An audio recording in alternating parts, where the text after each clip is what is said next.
Okay, so we're going to have to catch up after because we're 10 minutes past the due time. Thank you for coming. Mr. Clerk, do we have quorum? Mr. Chair, there is quorum. Great, so we'll get right to it.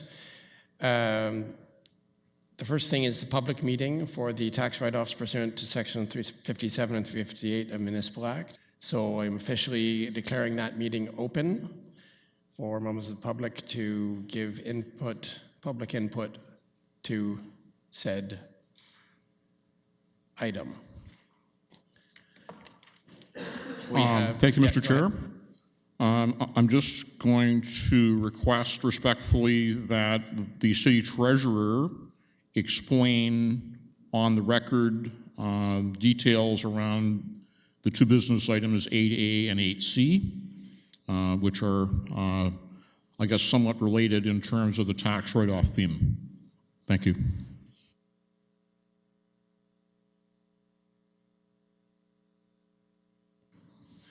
Is there anyone else from the public that wishes to speak?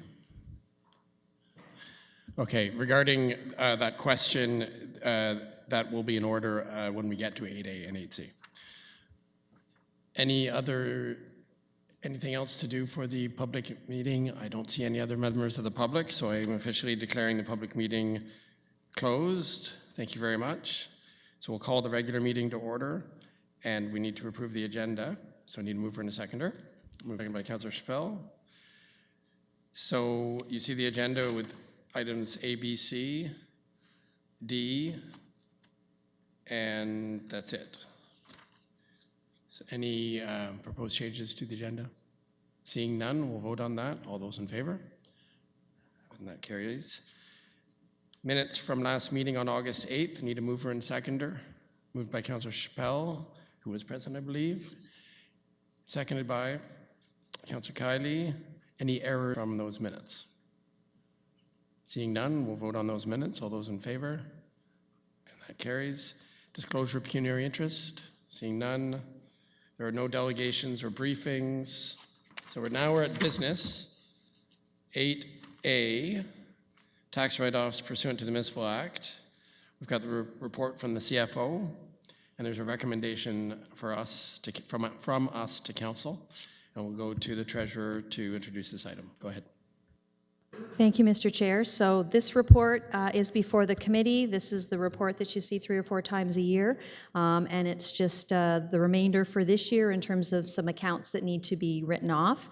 And maybe I can just address in terms of this report to the other one. So this is the standard write-offs for things where we're changing assessment, like someone's had a fire and the assessment's being reduced, or it's being changed because it's a different property class. The other report that we'll be discussing later is actually uncollectible amounts that are being actually taken off the roll as opposed to these types of adjustments. So that's the difference between those two.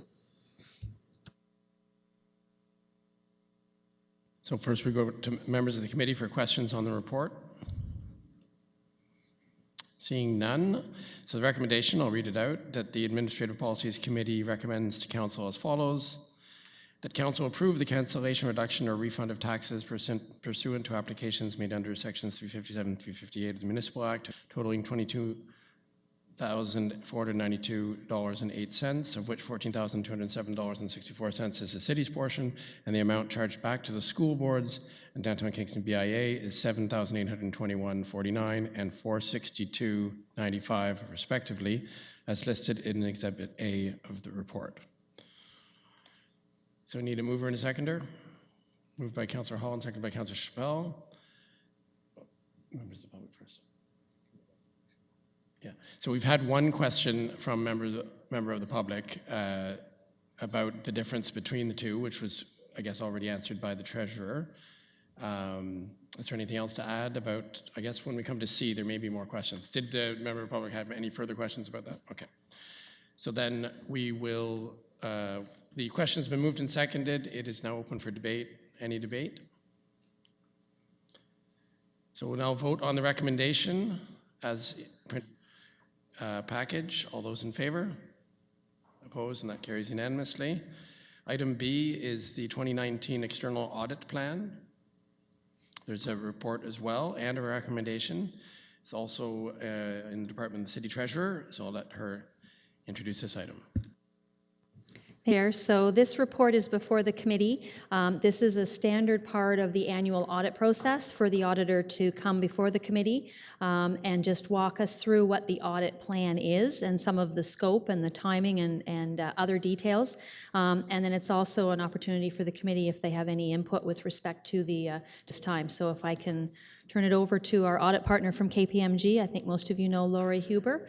She's been on the audit for a few years now, and there is in your package a copy of KPMG's audit planning report that she'd be going through. Thank you and good evening. So I'm pleased to be here tonight to walk you through the highlights of our audit plan for the 2019 fiscal year. So I'll walk you through some of the highlights and certainly happy to take any questions at the completion here. So the executive summary is the first couple of pages you'll see in our report.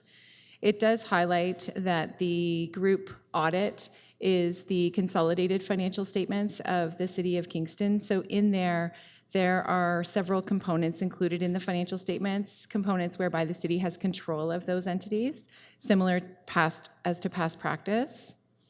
Second piece speaks to the audit and business risks. So the KPMG audit methodology continues to be a risk-based approach.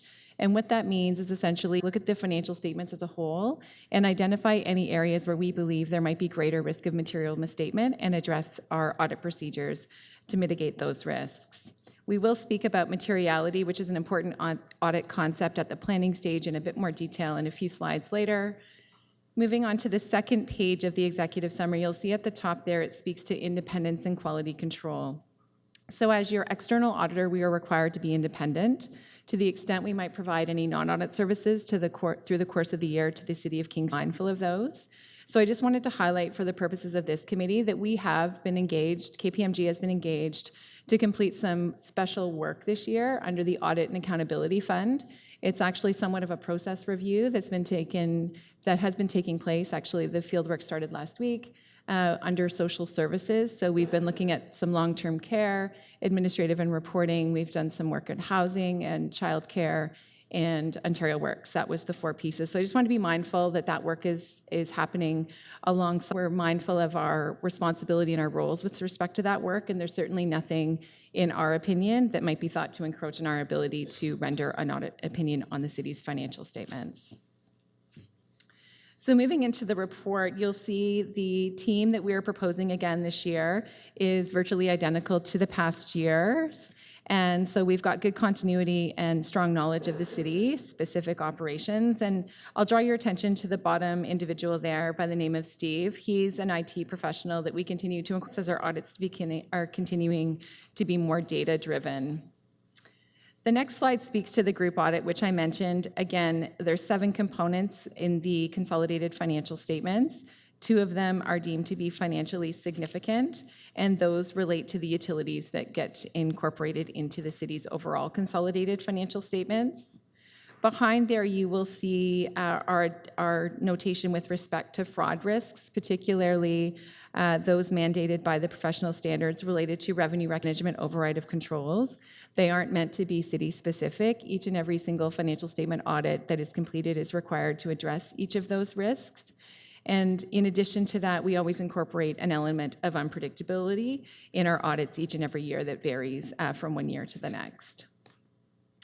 That takes us to the materiality slide, which we'll see, which is an important concept from an audit perspective because our audit opinion always makes reference to material amounts. So what we're proposing this year as part of our audit plan is that our materiality $10 million, which is an overall financial reporting materiality. It's been $10 million now for a few years. And important for this committee, our threshold to bring differences forward continues to be $500,000. So that's the threshold that we'll be bringing forward to you in the spring at the completion of our audit to the extent there might be differences in our view in excess of that amount. The next couple of pages give you a highlight of some of the key accounts on both your balance sheet and your statement of operations. and it gives you a sense of our audit approach around each of those significant accounts. The only one that I'll draw you is on the second page, which speaks to payroll expenses. Just a reminder to the committee that our audit approach continues to be a controls-based approach for payroll expenses, because payroll is the single largest most expense on your statement of operations. So we look at those controls annually as part of our audit work, and we rely on those pieces as well that we complete as part of our interim audit. The next slide is just a reminder for your information. We audit all of the components that are fed into the city's financial statements, and beyond that, there's specific reporting requirements from the funders that we continue to provide each and every year as well, and that's for your information, and those typically do not change year over year. The next slide at the top speaks to data and analytics in the audit. So just as a reminder, I said earlier, we continue to embed more and more IT-based procedures into our audit. And you can see at the bottom of that slide, having our kickoff meeting with the treasurer and her team earlier this fall, we've identified some areas where we believe we might be able to include routines into our audit. So we'll continue to work with that and be able to be in a position to provide our observations and value and effectiveness back to the team as part of our audit findings report in the spring. We are following a similar timetable to prior years, and we'll be back to this committee in May or June when the meeting has been determined. Moving into the appendices will look familiar to what you would have seen in past reports. I will Appendix 4 that has required communications at the top of the page.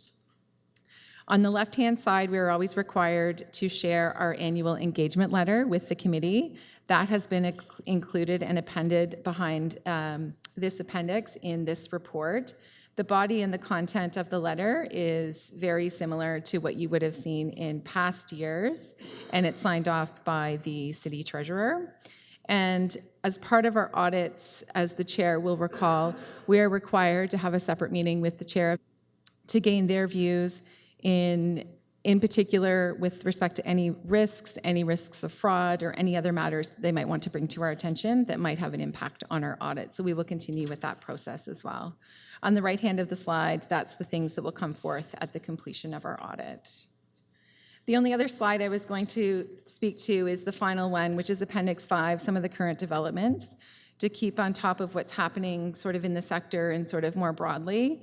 We continue to keep our eyes on cybersecurity that the city's doing tied to the audit. So we've actually introduced one of our professionals to the CIO in the summer and continues to have good conversation to share insights and best practices with the team here as well. And at the bottom of the slide, they're speaking to the accounting standards and audit updates. Nothing formal in this report, but just as a reminder, there is a significant standard coming forth in a couple of years called asset retirement obligations that we're working closely with the city to make sure that all of the work is being, to make sure that we're all ready for that new standard, which will be significant. So that in summary is our report for 2019 in terms of our audit plan.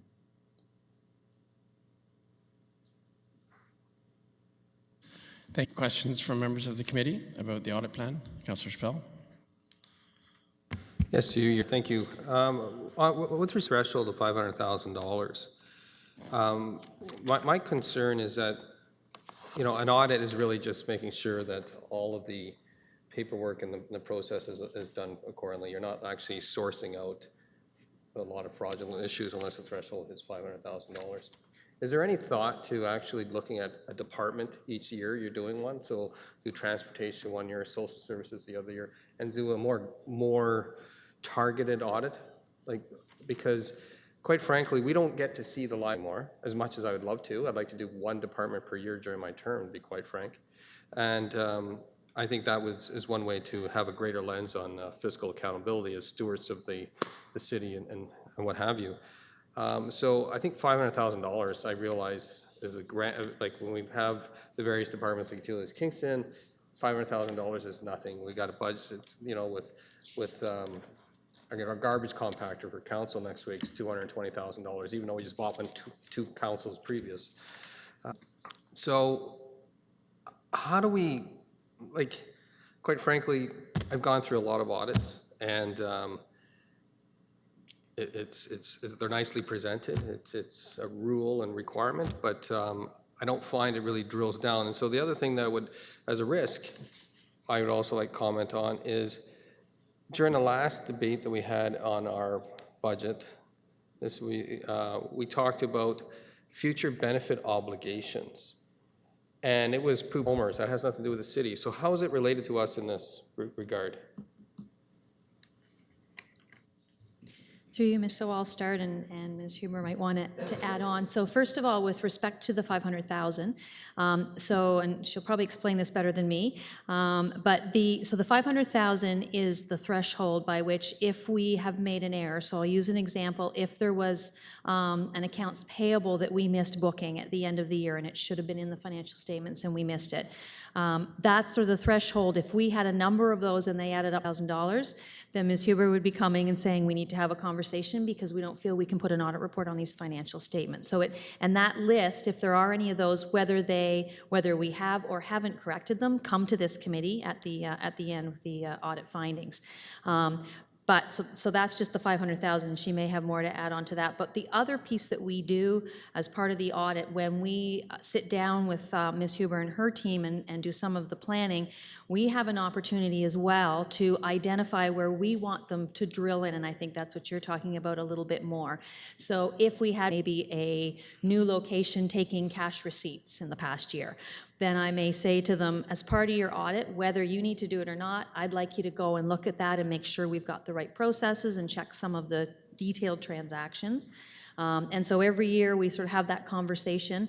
Every now and then there may be things they have to do because, and I'm sure Ms. Huber can comment on, they do some transactional testing as well. It's not that they just look at anything over 500. They do some transactional testing. So they have what they need to do, but then we sometimes will also add things to the audit that we're requesting that they look at because of knowledge that we've got of things that might be happening within the corporation. Sure, if I may, through you, Mr. Chair. To clarify the 500,000, so as the city treasurer has indicated, that's our threshold to bring items forward. We actually look at quite a lot of items less than that because a lot of our work is done through sampling. So to the extent we might find an error that's less than 500,000 that might be indicative of a more pervasive issue or might have qualitative considerations attached to it, that will still come forward in this report. Each year, I mentioned through my presentation, we always try to do something unpredictable in different areas. So certainly if there's a particular area that there might be interest in us taking a look at, now's a great time for us to hear about it because we're at the point of planning our audit. Our team hasn't actually been on site until the end of November, so to the extent there might be something specific, happy to incorporate that in the audit as well. And each year we do a rotation. I'm going to ask a follow-up because I think I know a little bit what Councillor Chappelle is referring to because we've had conversations. Here's an example of something, of an expense that individually will be very small, but collectively could add up and also would be contrary to one of our strategic priorities, and that would be wasting fuel with city vehicles, for example. This is just a totally hypothetical example. I'm not aware of this being the case. Is that something that you're able to look at? Is the fuel expenses with company vehicles and the purposes of those trips? Because as we all know, when people have company vehicles, it's very difficult to tell what it's being used for. Is that something that the audit could look at? So I will not necessarily be something that the audit per se would find. It's a financial statement audit, auditing the dollars that have been spent, not necessarily the use of those dollars. Okay, and say a credit card of senior executives that have company credit cards, individual expenses, is that part of the audit? Like the quality of those expenses, not necessarily the quantity. So to be perfectly candid, that's a great source of us to do some work around unpredictable procedures every year, looking at expense reports and use of P cards and those sorts of things.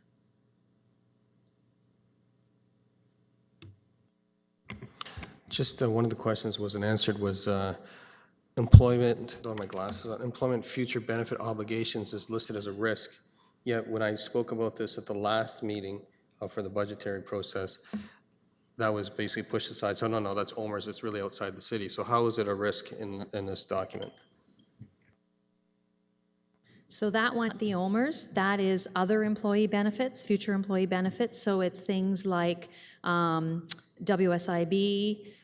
health insurance that we would pay up until retirement. So it's that kind of thing. So if we had somebody off on WSIB, we would book a liability in terms of, because we're not getting the service from them anymore. So there would be a liability book. So that's what those are. It's not the OMERS in that number.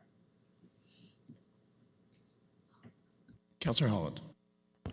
Thank you, Mr. Chair. I'm just looking at the, so the group, I guess it's called group audits, but like essentially the agencies, some of the municipal external groups that are covered here. I'm just noting on number 7, which is Townhomes Kingston, and this is perhaps maybe not the best question for you, but I know that given the project in difficulty status and the service manager taking over and all that, I'm just wondering if that has impacted or like where the audit is happening these days.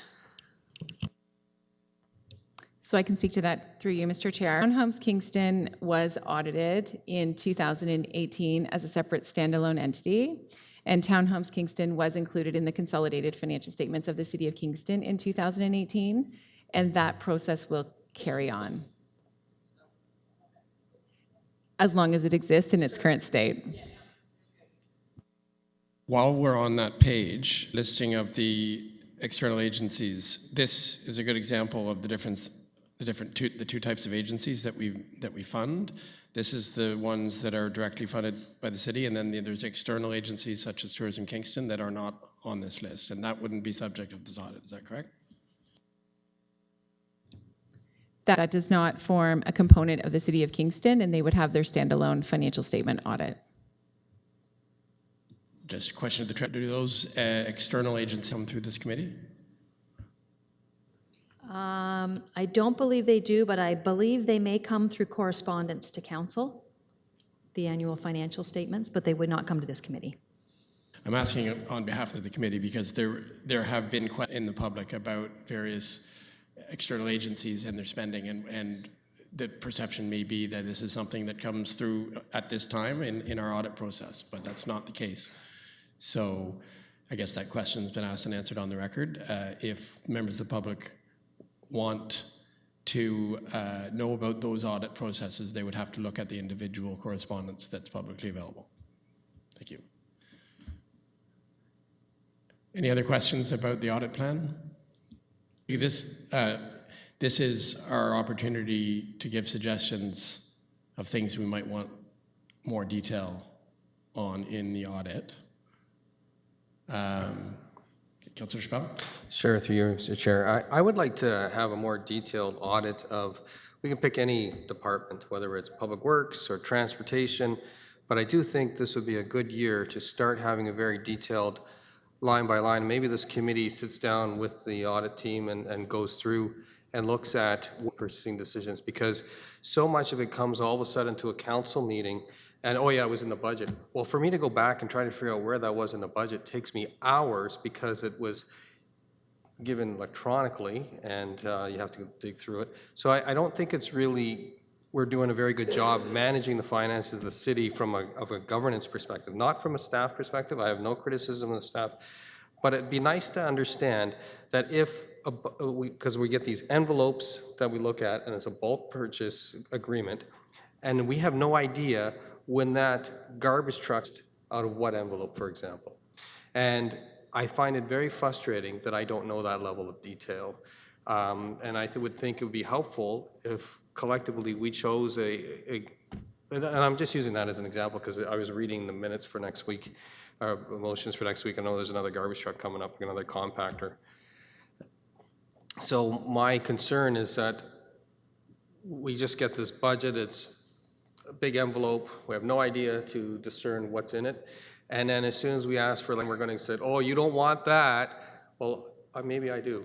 That's all I'm getting at. So if we want just one of them, we should probably collectively pick one and maybe look at that a little further. Thank you. Yeah, so maybe the City Treasurer, the difference between, from a governance perspective, between what is covered in the audit and what might be discussed at budget time or at council meetings when there's individual motions to make expenditures. Thank you, through you, Mr. Chair. So yes, I think there's two different things happening. So I think in terms of the audit piece, that's certainly something, if we had any specific concerns that we could have KPMG come in and look at, that would not be part of their audit. So we would have a separate engagement with KPMG, and we would need to scope out for them exactly what it is that we're trying to achieve, by what work are we having them do and what is it we're trying to achieve. So not that we can't do that for sure if we had a specific area. I wouldn't recommend it, doing a full department each year. It would be very costly, down into very specific transactions, obviously on a time basis, that would be very costly, but if there was something that we wanted to zero in on. But I think what I'm also hearing is that there is a responsibility for the committee and for council. There's a responsibility, a governance responsibility around the financial systems and around the financial results. And as staff, we have a responsibility to provide you with information that you can fulfill that duty. So I think that might be a discussion, maybe, Councillor, we'd want to have offline around what are we pay, and is there something different that we could provide that would help you in terms of your governance responsibility, either as the Admin Policies Committee, which is sitting as like an audit committee, as well as council as a whole, which would probably be a little different from what we would have KPMG do. Certainly willing to do that. I think the only thing that I would caution is that you have a governance role. I have a role as a senior financial person, and my staff have roles as well. And so I don't want in my time getting into the weeds that I'm expecting my staff to do. I have processes and controls in place, and I review at a certain level to know that it's happening, and I'm hiring the right staff and the right skill sets and all of that.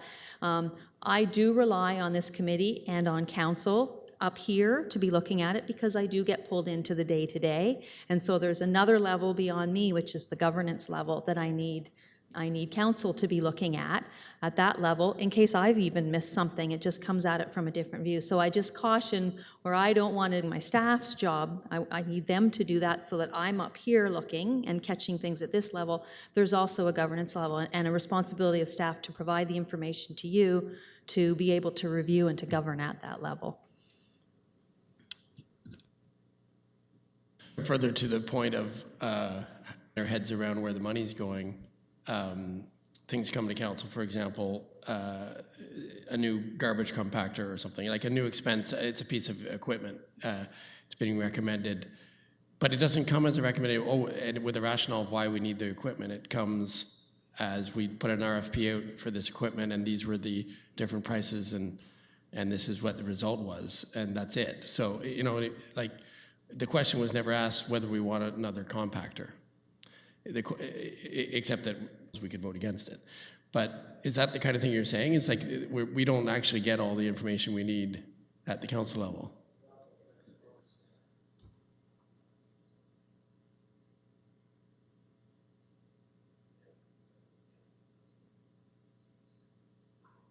So I think we need to have a conversation, Councillor, with the treasurer and maybe with the CAO about how the information is presented to us at council. Yes, go ahead. Maybe I'm more than willing to have that conversation, and there may be a different way to be able to present information or additional information. But I would say, just using that as an example, in terms of should we buy that garbage truck, that's information we should be providing you at budget time. So you would be able to understand, one, is this just regular routine replacement? And we should have an asset management plan, which we're working on in place, that says every 7 or 8 years we're buying a new garbage truck. Or is it a new route we're adding on? And so that information we should be providing council at budget time.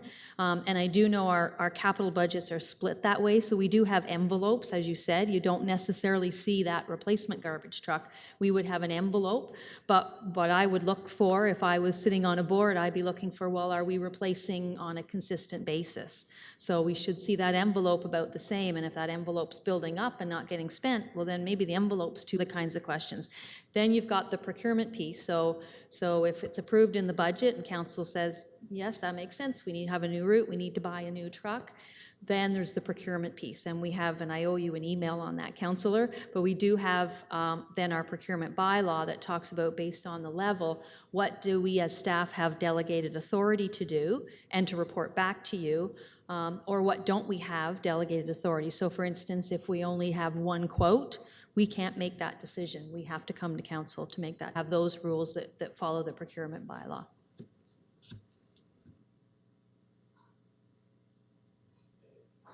Thank you, that's very helpful. Any other questions about the audit plan? We'll go to members of the public. Questions or comments about the audit plan?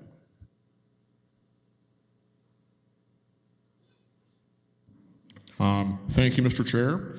Thanks to KPMG for the report and the presentation and the answers so far, and to members of the committee for their questions. I've got two questions, and they're quite different topics. So the first one is with respect to the threshold level of $500,000 that's been explained and discussed. Has there been in recent years a threshold-based inquiry with respect to KPMG's work with the City of Kingston? Okay, that's the first question. Second question, I'm going to direct it to the third crossing project specifically. So we are now starting to begin that project. So it's likely the largest and most complex civic project in the history of Kingston. So here's my question. Are we doing anything different or special from an point with the city and KPMG's work for the third crossing project, right? This is going to be extending over a 2 to 3 year period. We have municipal, federal, and provincial contributions coming in. The budget is set at $180 million. We've got a lot of engineering challenges and so forth. We're coordinating among different parts of the project team, city staff, and so forth, right? So I'm sure you're aware that the project is taking place. It's certainly needed, as we saw today with the situation with the traffic buildup in the main part of the city.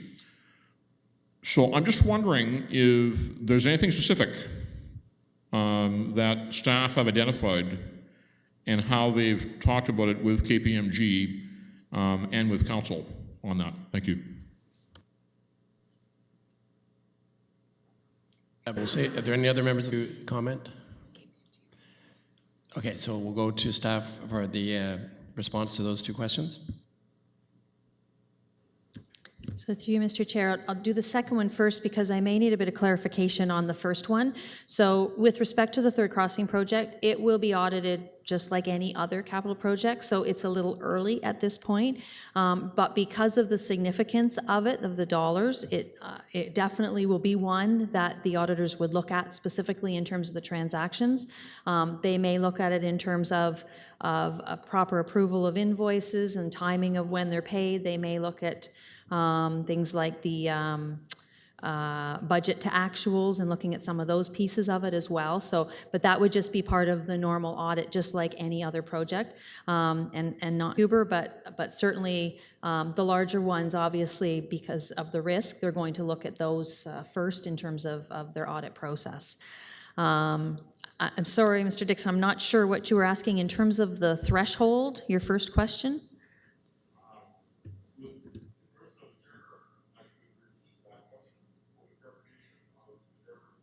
Go ahead, Upperphone. Okay, I'll try to be a little clearer in what I was getting at. We've had some discussion on materiality and threshold, and you've set the parameters clearly there, I think, and have explained them well. So my question is, in an ideal situation, you wouldn't have any issues around materiality and or a threshold investigation if the organization is running smoothly and reports are presented and you do your due diligence and you find everything is running well, okay? So the question is around, though, if there has been a situation within the City of Kingston governance, and I know that KPMG has been employed as the auditor for a number of years, has done excellent work. Has there been a situation where KPMG and the city working together have discovered an actual threshold-based item or a theme and then caused a further inquiry? In other words, if you had a $500,000 discrepancy that was actually looked at in detail. So, is that enough of the explanation, or? Through you, Mr. Chair, if I can speak to the last 3 years with respect to our audit findings for the City of Kingston. So I've had the lead audit partner role at the City of Kingston since 2016, and certainly in the last 3 years, there has been nothing significant brought forth in terms of any audit misstatements through the course of our work to that threshold. Hopefully that answers the question. Well, I guess I will allow members of the public to ask a follow-up question if he thinks is appropriate. You have to come to the... Mr. Chair, I am satisfied with the response to my question. So we go back to the recommendation in the package. Thank you very much for those answers. So the recommendation is that the 2019 audit plan as presented by KPMG be received for information purposes. Moved by Councillor Chappelle, by Councillor Holland. Any debate? I just have a question. So that'll go to council as part of our package from this committee. What is the difference between that and what we usually see as an information report?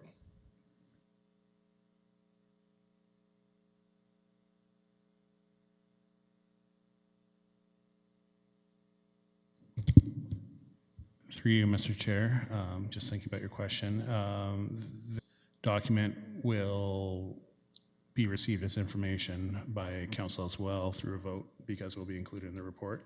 So an information report on the council agenda is just literally received for information, and there's no ratification vote. Similar to the previous item that we dealt with, council has an opportunity to approve, deny, amend, defer, that type of thing. So even though it's being sent as information, it will be sort of caught up in the catch-all omnibus vote at council. So if council wanted to alter the audit plan, they would have the opportunity because they'd be able to amend the recommendation. But really, we should be doing that here if we're going to do that. Okay. All right. Well, that being said, any other debate about the recommendation? All right, we'll vote on the recommendation. All those in favor? Opposed, and that carries. Thank you, and good luck with the work. The last item is the third item is the uncollectible tax write-offs pursuant to the Municipal Act. The Treasurer has already kind of spoken to this, but we see here there's another recommendation, and maybe the Treasurer could remind us what this is. We see this every year. Thank you, Chair. So this is the uncollectible tax write-off. So these are some property taxes that we're requesting be removed from the tax roll because they're not paid. The report does outline what the properties are and the reasons. And so we do have a couple of reasons. One with respect to where it's inappropriate to conduct a tax sale. So there are a couple of small pieces of property that are orphaned properties. They're very small. Normally, in a situation like that, we would be going to tax sale, but small that it would cost a lot more to do the tax sale than what the property is worth. And so each year, they're just on the list to write off. They go on as a tax, and then we just write them back off. The other ones are actually properties that were assessed in error by MPAC, and so need to be removed from the roll. Thank you. Any questions from members of the committee? Councillor Kiley? Thank you, Mr. Ryu. In the report, Sometimes these orphan properties come to attention because an adjacent owner may want to use them, or that's at least how I read it. Are they able to do that if they're just sitting there? Is that legal?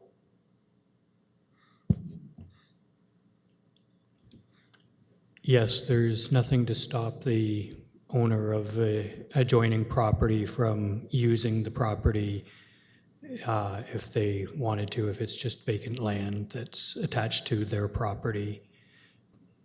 Okay, and is there a size in square footage where it becomes of interest to the city to reclaim it? Or is it a threshold of the taxes that we could get from it regardless of size and then dependent on location?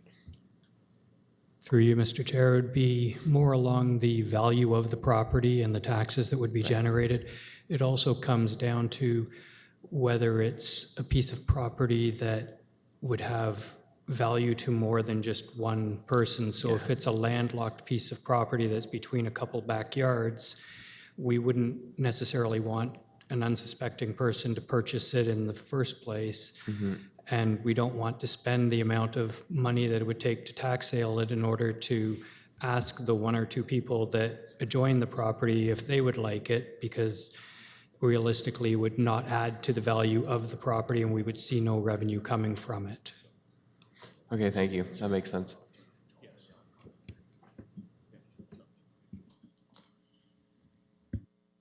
Thank you for that. Any other questions? Members of the public have a chance to ask questions about this? No? So we need a mover and a seconder for the recommendation. I'll read it out. That this committee recommends as follows: that council authorize the city treasurer to write off uncollectible taxes in the amount of $2,191.62, of which $1,953.66 is the city's portion, and the amount charged back to the school boards and DBIA is $230.28 and $7.68 respectively for the properties listed in Exhibit A. Moved by Councillor Kiley, seconded by Councillor Holland. Any debate? You'll see in the report that it was, the properties are listed here and that information is publicly available. All right, I'll call the question. All those in favor? Opposed, and that carries. And the last item is the, the clerk has something to say about item B, actually. In regards to the audit being presented at council, I just reviewed this matter with the treasurer, and I was reminded that this matter normally does not go to council just because it is as information. So please disregard my statement, as essentially this vote is the only vote that occurs on this matter. So, Mr. Clerk, the final audit report goes to council, though. Sorry? The audit report itself goes to council when it's done, like in May, June, or whatever. Correct, and the earlier report, I believe, the first audit, or the appointment of the auditor was also approved by council as well, yes. So council doesn't get as many of the steps as this committee does, basically. Okay, thank you. So item D is Rideau Crest Home Board of Management. So we need to resolve into the Board of Management for the home. So we need a mover and a seconder for that. Moved by Councillor Kiley. Second, that the Administrative Policies Committee resolve itself into the Board of Management for Rideau Crest Home. All those in favor? Opposed? And that carries. We are now the Board of Management. We have our report for July and August 2019, and it's an information report, and the administrator is here to introduce the report. Go ahead. Great, thank you. Through you, Mr. Chair. The report before you tonight contains information from July through to the end of August 2019. Rideau Crest has maintained an overall occupancy rate of 98.92 from January through to the end of August. During this reporting period, Rideau Crest had 10 incidents reportable to the Ministry of Health and Long-Term Care. The Ministry of Health and Long-Term Care was in the home July 3rd, 4th, 5th, and 8th. During the course of this inspection, the compliance officer reviewed critical incidents reported, as well as one complaint from a previous reporting period. As a result of this inspection, the home was issued 2 written notifications. The ministry was again in the home from August 7th through to the 23rd. This inspection was days as the inspector was reassigned during the course of the inspection. The inspection included a review of 3 anonymous complaints to the Ministry of Health and 1 critical incident, and 1 issuance of a written notification with a voluntary plan of correction was issued. As of August 2019, there were 451 people on the waiting list for the home. 284 of those were awaiting priority, seeking admission to long-term care, and 23 were in crisis. There were no outbreaks declared in the home during the months of July and August. Financials, as of the end of August 2019, Reader Crest Home has spent 63.08% of its municipal contribution, which is $219,000 underspent. The main contributing factors to the underspend is the timing of payroll costs and wages. Provincial funding announcements were communicated for long-term care earlier this year, which included the elimination of two major funding streams, the High Wage Transition Fund and Structural Compliance Premium. The funding to the home on an annual basis for these is $36,000 per annum for the High Wage Transition and $186,000 for a Structural Compliance Fund. Both funding streams were eliminated or were to be eliminated at the end of 2019. However, the government has heard from stakeholders and announced on the 20th of September that both funds have been extended. High Wage Transition will be extended till the end of December 2020 and Structural Compliance till the end of March of 2020. The government during this time plans to launch some consultations in the fall, as well as develop a long-term staffing strategy. Thank you. So we have the report. Are there any members of the committee wish to ask questions? Councillor Holland. Hi. The one question, it's not in the report, but we've talked about it the last few times, and I was just curious, looking for an update on the any significant issues or updates on the shift change from the 12-hour to the 8-hour shift, for the implementation of that. Thank you, through you, Mr. Chair. So to go with our trial of a scheduling change, which does have our registered practical nurses working 12-hour shifts as opposed to the 8-hour shifts. As of right now, staff are very much in favor of the 12-hour shifts. They're finding that a work-life balance is very good. It is a standard shift throughout the industry when we did look into that, so it's something we're hoping is going to be successful moving forward.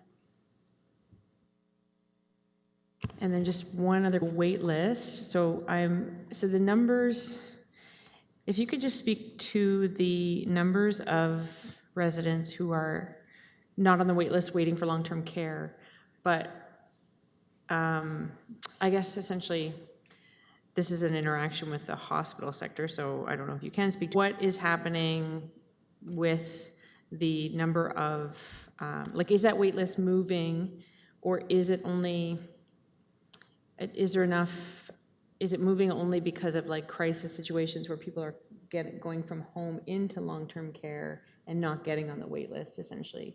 Like, are those people, we see the numbers of the wait list, but we don't see who's on it. So I'm just curious if that wait list generally is not really meeting the needs of people who sign up for this extra need in the home care setting of people who are getting into hospital because of crisis and then into long-term care from there.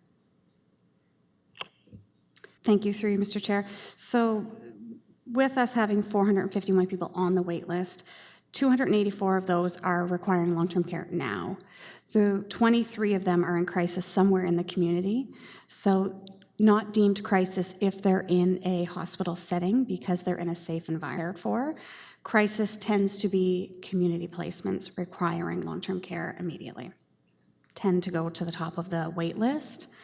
284 are actively seeking long-term care. Some of those, many of those are sitting in hospital beds awaiting long-term care. Best practice has been most recently others who are seeking long-term care in the near future are applying to long-term care now because those wait lists, if not immediate need, tend to sit on there for a year to 2 years.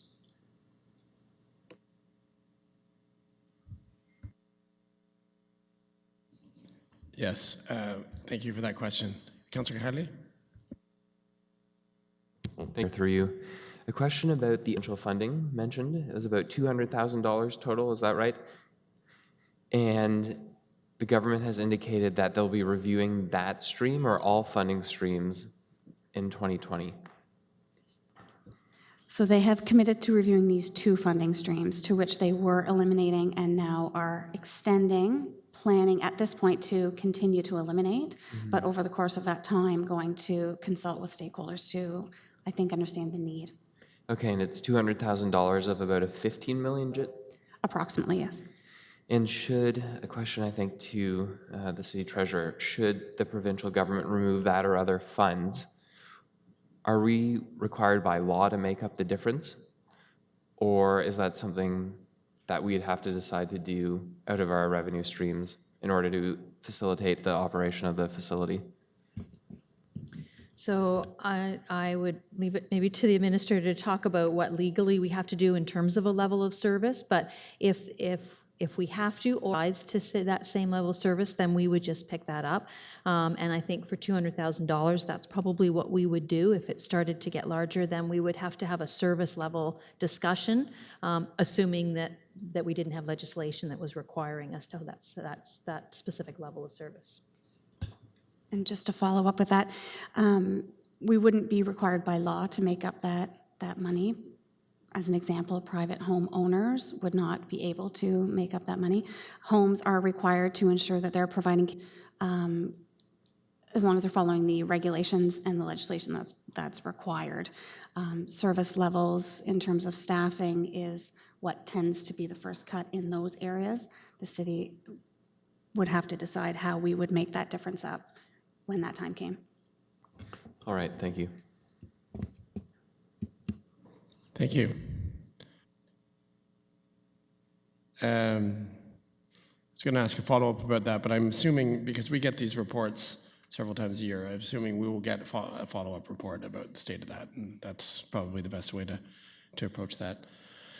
I was just going to comment that as a registered nurse myself, working 12-hour shifts, Councillor Holland, it is also true at KGH that the staff prefer 12-hour shifts, and it's actually reversed there. The RPNs that work at my unit, but the ones that are there are more on 8-hour shifts, and they have been asking for 12-hour shifts, and they've started trialing those at KGH as well for the RPNs. Okay. Seeing no further questions, we'll go to members of the public about this.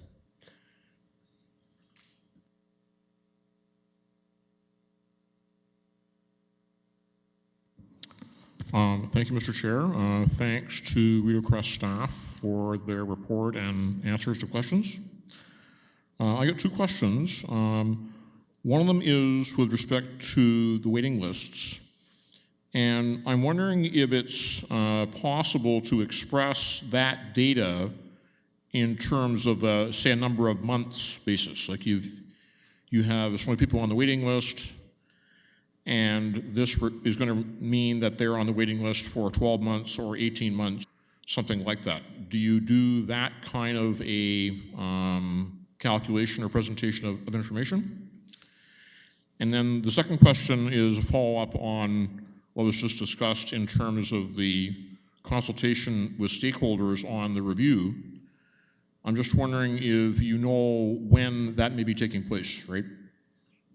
Because the current government at Queen's Park has shown that they're, shall we say, unpredictable in how they are doing their governance. So it's difficult for everybody to react to that. Thanks.